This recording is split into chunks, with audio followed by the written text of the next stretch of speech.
I share Nikola Tesla's My Inventions and other writings. Okay?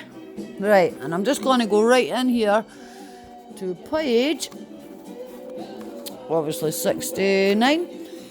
How Tesla's mind recuperates, right? No subject to which I have ever devoted myself has called for such concentration of mind and strain to so dangerous a degree the finest fibres of my brain as a system of which the magnifying transmitter is the foundation. I put all the intensity and vigour of youth in the development of this rotating field discoveries. But those early labours were of a different character, although strenuous in the extreme, and they did not involve that keen and exhausting discernment which had to be exercised in attacking the many puzzling problems of the wireless. Despite my rare physical endurance at that period, the abused nerves finally rebelled and I suffered a complete collapse, just as the consummation of the long and difficult task was almost in sight.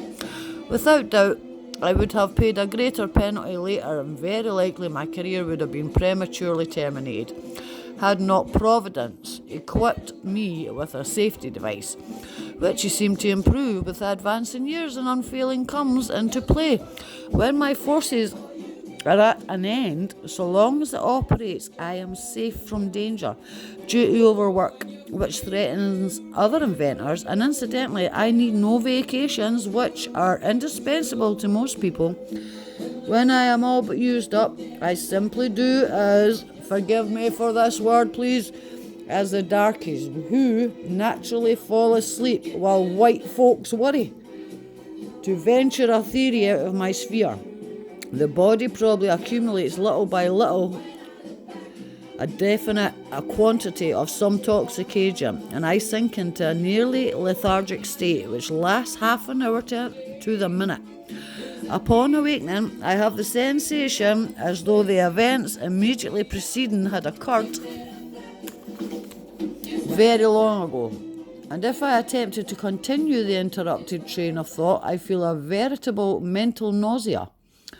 Involuntary, I then turn to other work, and I'm surprised at the freshness of the mind and ease with which I overcome obstacles that had baffled me before. After weeks or months, my passion for the temporary abandoned inventions returned, and I invariably find answers to all the vexing questions, which with scarcely any effort. In this connection, I will tell of an extraordinary experience which may be of interest of students of psychology.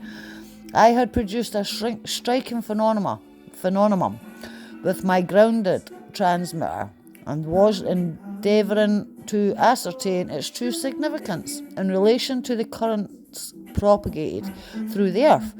It seemed a hopeless undertaking, and for more than a year I worked unremittently, but in vain. This profound study so entirely absorbed me that I became forgetful of everything else, even my undermined health. At last, as I was at the point of breaking down, nature applied the preservative, inducing lethal sleep. Regaining my senses, I realised with consternation that I was unable to visualise scenes from my life except those of infancy, the very first ones that had entered my consciousness. Curiously enough, those appeared before my vision in startling distinctness and afforded me welcome relief. Night after night, when retiring, I would think of them, and more of my previous existence was revealed. The image of my mother was always the principal figure in the spectacle that slowly unfolded, and a consuming desire to see her again gradually took possession of me. This feeling grew so strong that I resolved to drop all work and satisfy my longings, but I found it too hard to break away from the laboratory, and several months elapsed, during which I had succeeded in reviving all the impressions of my past life up to the spring of 1982. In the next picture that came out of the mist of oblivion, I saw myself at the Hotel de la Poix in Paris, just coming to from one of my peculiar sleeping spells, which had been caused by prolonged exhaustion of the brain. Imagine The pain and distress I felt when I flashed upon my mind that a dispatch was handed to me at that very moment, bearing the sad news that my mother was dying. I remember how I made the long journey home within an hour, without an hour of rest, and how she passed away after weeks in agony. It was especially remarkable that during all this period of partially obliterated memory, I was fully alive to everything touching on the subject of my research. I could recall the smallest details and the least insignificant observations in my experiments, and even recite pages of text in complex mathematical formula. My belief is firm in law of compensation. The true rewards are ever in proportion to the labour and sacrifices made. This is one of the reasons why I feel certain that all of my inventions, the magnifying transmitter, will prove most important and valuable to future generations. I am prompted to this prediction not so much by thoughts of the commercial and industrial revolution, which it will surely bring about, but of the humanitarian consequences of the many achievements it makes possible.